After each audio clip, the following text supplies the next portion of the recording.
Evangelho de Jesus Cristo, segundo Mateus, capítulo 22, versículos de 37 ao 39. Tema proposto pela SAF: Jesus, o amor que transforma e transborda. Quando esse tema veio para mim, eu fiquei pensando, nossa, que coisa! Transforma e transborda.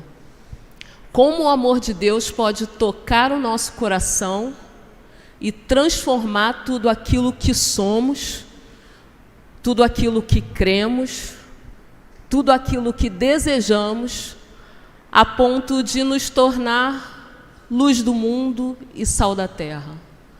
A ponto de que possamos nos negar cada vez mais para seguir após o Senhor. A ponto de eliminar aquilo que somos, de diminuir para que Ele cresça em nós. E quando Ele cresce, nós nos enxergamos como somos.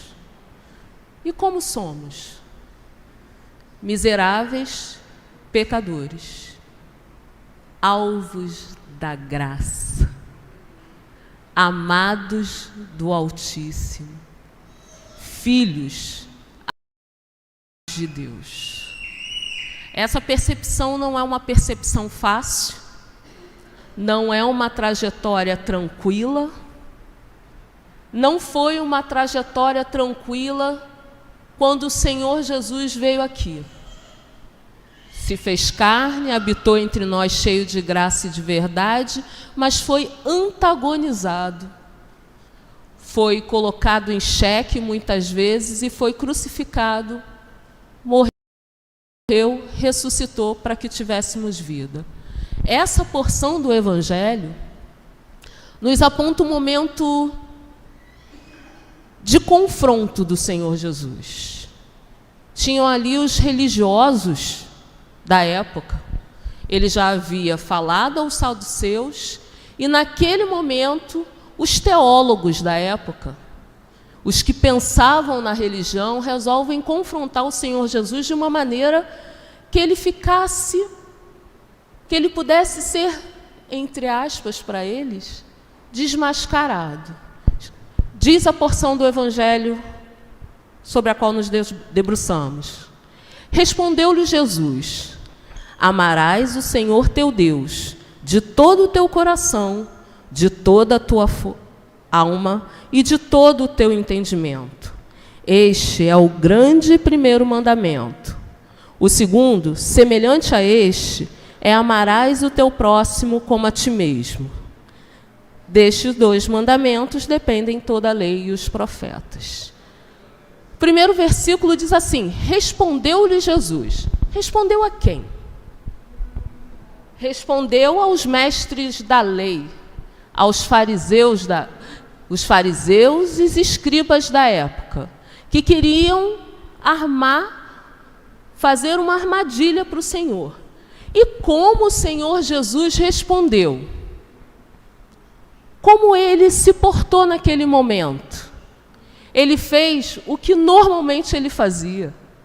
O que ele fez quando ele enfrentou o adversário. Ele usou a palavra de Deus como resposta. Deus em Deuteronômio 6:5. Ele usou a palavra de Deus para responder àqueles que tinham um domínio de todas as coisas das Escrituras e que sabiam todas as coisas, na visão deles. E ele disse: amarás o Senhor teu Deus de todo o teu coração, de toda a tua alma e de todo o teu entendimento. Ele usou aquilo que era recitado pelos judeus todo dia pela manhã e à tarde. Esses escribas estavam acostumados a pensar nas 600 e tantas leis que eles tinham como preceitos que os judeus tinham que seguir. leis positivas e leis negativas. E eles conversavam o tempo todo para saber qual era o maior mandamento, o que era mais importante, o que deveria vir em primeiro lugar, o que deveria vir em segundo lugar. E o Senhor Jesus responde com aquilo que eles recitavam todos os dias, no nascer e no pôr do sol: amarás o Senhor teu Deus. Primeiro destaque dessa frase: você ama o Senhor, que é o seu Deus. Você não ama qualquer senhor. Você não faz parte de qualquer povo. Você tem um Senhor. Você tem um pertencimento. A primeira coisa que esse texto chama a minha atenção é que aquele povo, o povo de Deus, ele pertence. Ele não está solto no mundo para vagar segundo a vontade do mundo. Ele pertence a um Senhor. Ele pertence a um Deus. E por que ele pertence a esse Deus? Porque esse Deus o amou primeiro. Você tem essa sensação de pertencimento, meu irmão? Você sabe que você pertence a um povo que foi escolhido desde antes da fundação do mundo e que por isso você não está só?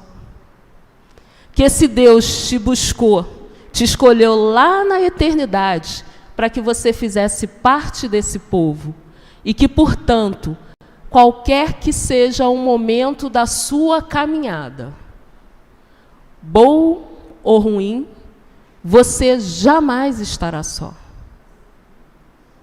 Você pertence a um Deus. Mas esse pertencimento, esse chamamento de Deus, exige uma resposta do seu povo. Deus te ama.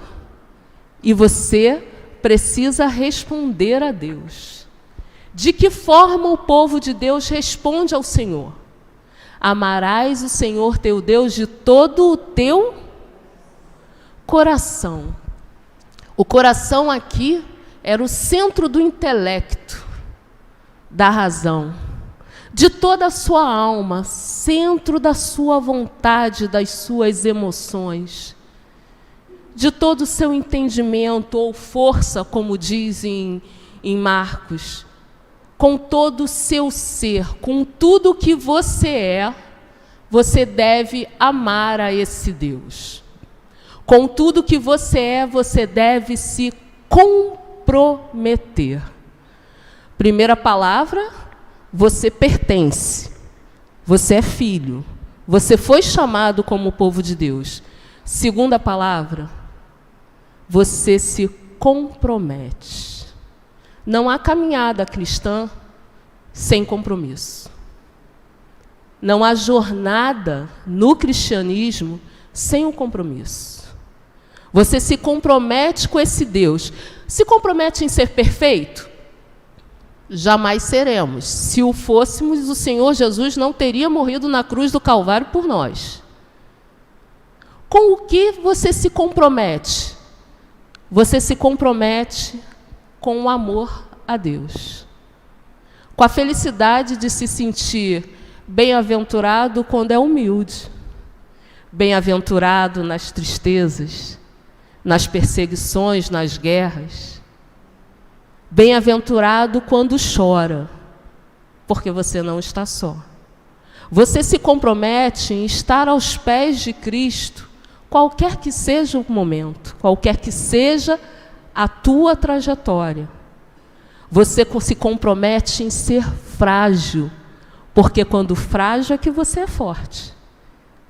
Você se compromete com a caminhada, sabendo que ao longo dela você vai tropeçar várias vezes.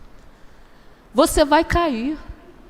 Você vai dar passos para trás, mas você não vai estar sozinho. Esse Deus pede que você se comprometa em estar na presença dEle. E estar na presença de Deus nos nossos dias não é algo muito fácil. Nós temos muitas distrações. Temos muitos afazeres. Temos muitas coisas que passam pela nossa mente e que nos tiram a atenção e o foco. Mas esse compromisso exige de cada um de nós um passo além de nós mesmos. Exige a solitude, o momento de ficar quieto. Exige o compartilhar. Existe uma trajetória que em alguns momentos vai ser solitária. Lembra, o Senhor ia para o monte. Em alguns momentos, você vai ter uma multidão, e ele estava no monte pregando com os 12. Em alguns momentos, são poucos, são aqueles 3 que sempre acabavam em milagre. Então, ao longo dessa trajetória, você vai ter momentos seu com Deus, momentos de comunidade e festa, momentos de amigos que amparam, que dão aquela admoestada para dar uma ajustada, ou te exortam, te incentivam a caminhar. Deus exige esse compromisso do seu povo. Ele não exige que você seja um cristão perfeito, porque Ele sabe que não é possível. O Senhor Jesus, Ele mesmo disse que veio para cumprir a lei. Ele sabe que nós não poderíamos. Ele sabe como nós somos errantes, mas Ele espera de nós o que Ele esperou de Pedro. Pedro errou. Pedro virou as costas. Pedro traiu. Mas o Senhor Jesus disse assim: tu me amas? Apacenta as minhas ovelhas. Tu me amas? Apacenta as minhas ovelhas. Tu me amas, Senhor, tu sabes todas as coisas, tu sabes que eu te amo. Então, Pedro, apacenta as minhas ovelhas. O Senhor Jesus espera de cada um de nós que cuidemos uns dos outros. Não é só o pastor que cuida das ovelhas.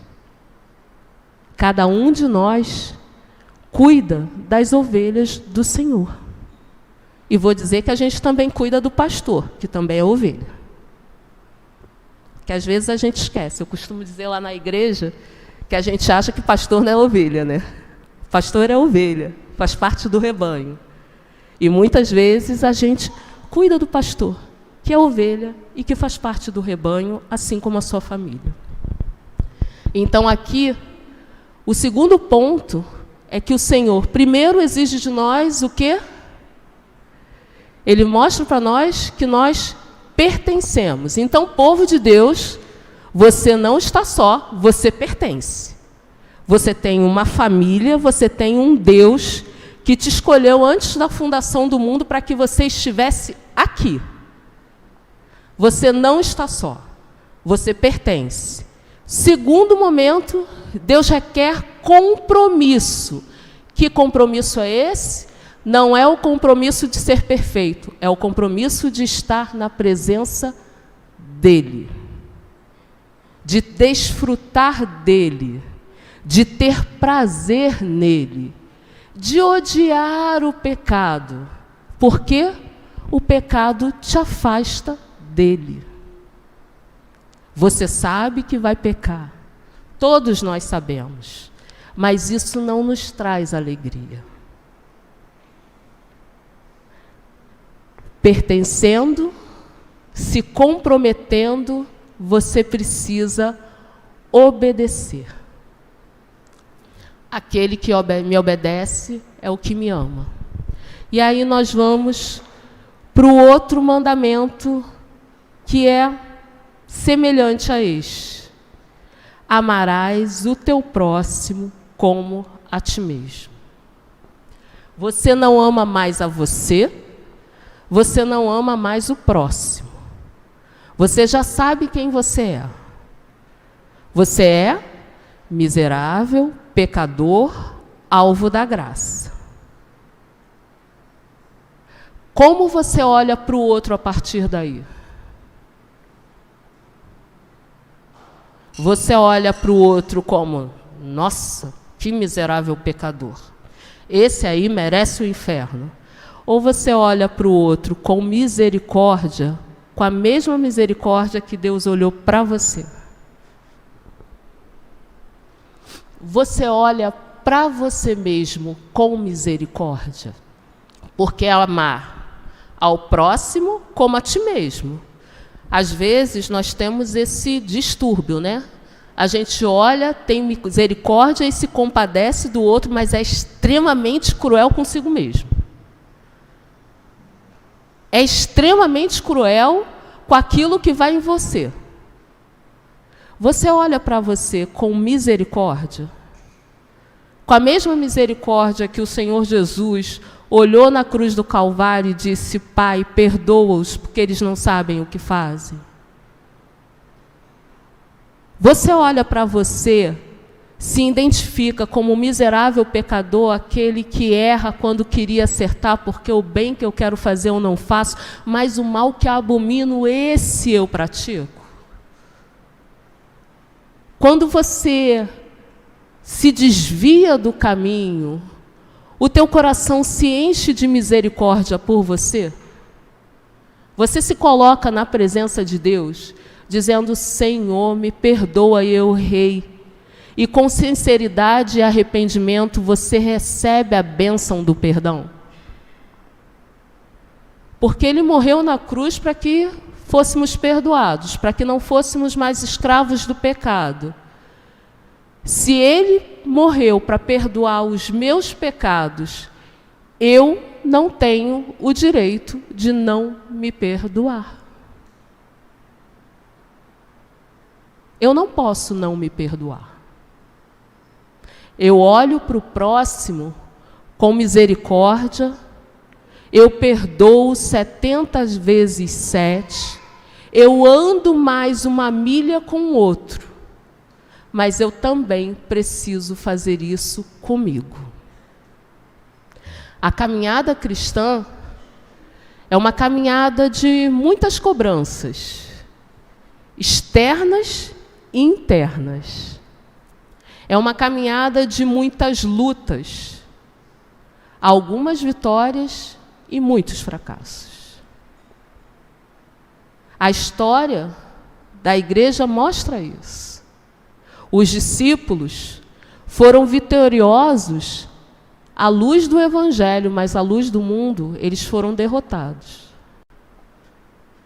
Foram martirizados, passaram fome, não tiveram uma vida cheia de glamour. Muitos talvez não tenham,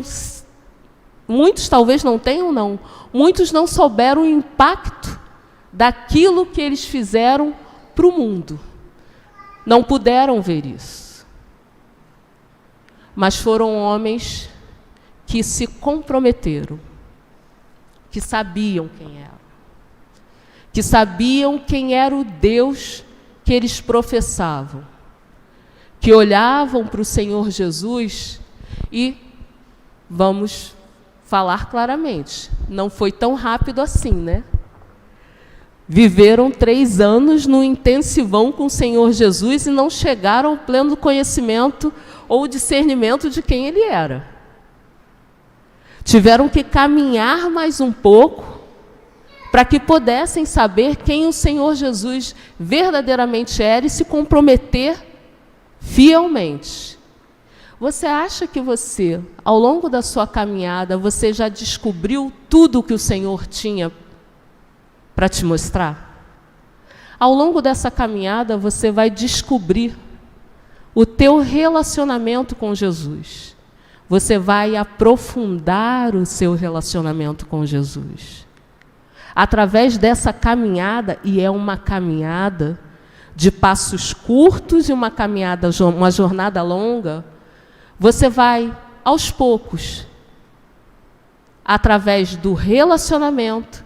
E quando a gente fala de relacionamento, a gente está falando de meios de graça. A gente está falando de leitura da palavra de Deus. Eu não posso me relacionar com quem eu não conheço. Eu não posso me relacionar com quem eu escuto falar no domingo pela manhã e à noite. Eu não posso me relacionar com alguém que de vez em quando eu me ajoelho e oro. Eu preciso de uma vida de relacionamento contínuo. Eu preciso beber da fonte. Eu preciso ler as Escrituras continuamente para que elas me mostrem quem Deus é. E a partir de quem Deus é, eu descubra quem eu sou, à luz da palavra de Deus. Que eu descubra aquilo que precisa ser trabalhado em mim. Aquilo que o Espírito Santo precisa mover e tocar, tratar para que eu possa caminhar mais e mais após o Senhor. Essa caminhada, ela é longa. E às vezes, irmãos, dolorosa. Porque a palavra de Deus é cortante, como faca de dois gumes. Ela separa juntas e medulas. Então ela vai tirar de dentro de você aquilo que você quer esconder do mundo e até de si mesmo. Mas é esse o compromisso. É esse o compromisso de amar a Deus sobre todas as coisas. É esse o compromisso que o Senhor exige. Não é um relacionamento superficial. Não é um relacionamento de vou repartir as minhas tristezas, mas não vou chegar ao foco dela. É um relacionamento profundo, onde eu consigo descansar. Descansar é tão difícil. Descansar é tão entrega. Para que eu descanse, eu tenho que passar o bastão do controle. Quando Deus disse que você pertence a Ele, Ele é o seu Deus, então creia, o controle está na mão dEle. O controle é dEle. Então você precisa descansar. E isso é tão difícil. Amar a Deus sobre todas as coisas, de todo o teu coração, de toda a tua alma, de todo o entendimento, é compreender que você pertence, que o controle é dele, é compreender que você precisa ter compromisso em esvaziar-se de si mesmo. Você precisa ter o compromisso de colocar o controle na mão de quem tem o controle. Você precisa, como eu, e aí esse sermão foi um belíssimo tapa para Simone. Simone, você precisa descansar. Você precisa entregar. Você precisa se comprometer com isso. Você precisa olhar para si mesma à luz da palavra e dizer: eu preciso obedecer aquilo que o meu mestre me manda fazer. Fazendo tudo isso, a próxima consequência é amar a si mesma, porque você já sabe a quem você pertence, você já sabe quem tem um controle, você já assumiu o compromisso, você já se reconhece como filho do Altíssimo, já sabe que você é miserável pecador e que você precisa tirar a trave do seu olho e olhar para o outro com misericórdia. Você sabe que você precisa agir como na parábola do samaritano, passar e se compadecer de quem está ao seu entorno. Igreja não vive em bolha. Igreja vive para a comunidade. Ultimamente eu tenho ouvido muito falar naquela música Evangelho de Fariseus, né? Que tá... Já ouviram? É uma crítica pesada à igreja. A falsa noiva de Cristo. É uma crítica pesada. E a gente precisa estar atento para não se tornar uma igreja que cuida só de si mesma e que não olha para a sociedade. Que ao invés de estender a mão para o próximo, estende a mão só para o irmão e faz como o fariseu lá no caminho, passa direto para o homem que estava lá necessitando de ajuda. Nós precisamos amar ao próximo num mundo que nos odeia, que odeia o cristianismo. No mundo em que amar é assentir com o pecado. Olha, eu te amo tanto, é mais ou menos assim que o mundo quer que nós pensemos, né? Eu te amo tanto que eu nem me importo que você vá para o inferno.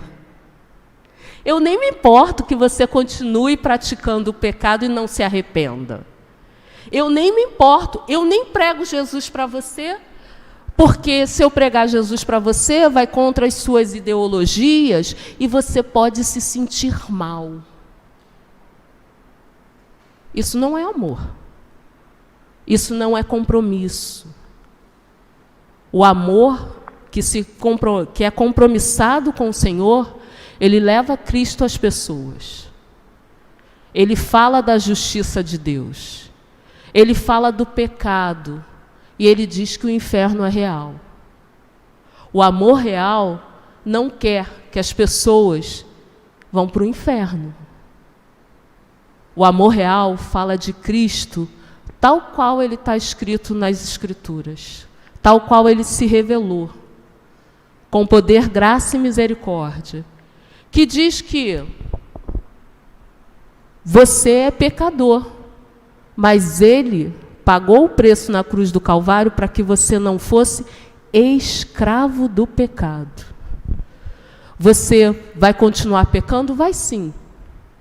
Mas você consegue lutar contra o pecado. Você se arrepende do pecado. E você caminha com os domésticos da fé, acreditando que Deus está cuidando de você. A igreja que ama o próximo como a si mesmo, proclama a palavra em alto brado, onde quer que ela esteja. A igreja que ama o próximo como a si mesmo, não esconde o Senhor Jesus. Ela fala do Senhor Jesus com intrepidez. Ela não aponta o dedo dizendo assim, você é miserável pecador. Ela diz assim, nós somos pecadores. Mas existe um Deus que morreu para que nós tivéssemos vida. Você quer conhecer? Você quer conhecer esse Deus que um dia me tirou das trevas para a sua luz, que me colocou no reino do seu amor? Você quer conhecer esse Deus que me dá esperança ante as mais difíceis situações? Se você quiser conhecer esse Deus, eu caminho contigo. Eu vou caminhar contigo. Também não é apresentar Jesus e falar assim, ó, esse é Jesus, está nas Escrituras, ele diz isso e tchau. É caminhar. É aos poucos, falando da palavra, vivendo a palavra, não sendo um super-herói da fé, porque se você se mostra um super-herói da fé, ninguém vai querer caminhar junto contigo, porque nós somos normais. É mostrando para o outro que você também falha, que você também tem dúvidas, mas que você tem certeza de que aquele que começou a boa obra há de terminá-la. E é nessa fé que você vai, dia a dia, de passo em passo. Amar a Deus sobre todas as coisas, amar a Deus de todo o teu coração, de toda a tua alma, de todo o teu entendimento, e amar ao próximo como a si mesmo, exige reconhecer que você pertence e tem um Senhor. Exige compromisso da sua parte com esse Senhor. Exige obediência. E exige que você não se esconda como cristão. Que por amor aos homens, por amor a Deus, você faça aquilo que Ele disse. Ide e pregai o Evangelho. Ao vizinho, aquela pessoa que eu acho legal do trabalho e que eu acho que ia agregar pra caramba na minha igreja.